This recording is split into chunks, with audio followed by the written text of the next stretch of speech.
ក្រាចាលើជញ្ចាំង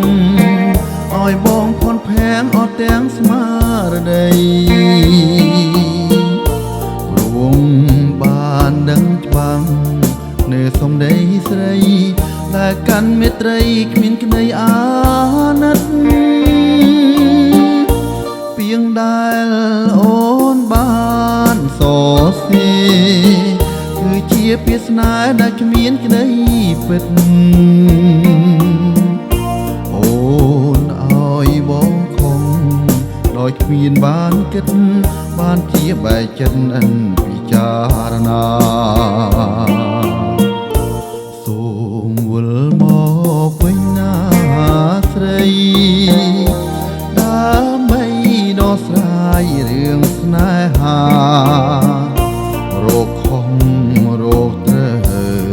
មុននឹងបែកគ្នាកុំឲ្យមានពីថ្ងៃ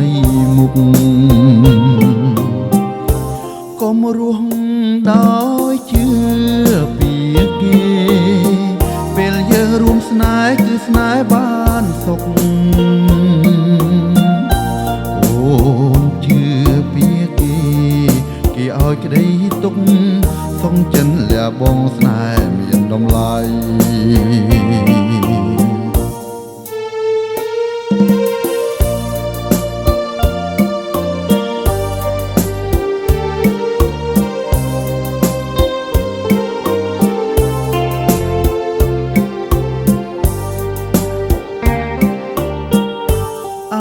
ក្រាចាលើជញ្ចាំងឲ្យបងផនភាំងអត់ទាំងស្មារតីរួមបានដឹងច្បាំងនៅសំដីស្រីដែលកាត់មេត្រីគ្មានក្តីអាណិតពីងដែលអូនបានសរសេរគឺជាពាក្យស្នេហ៍ដែលគ្មានក្តីពិតអូ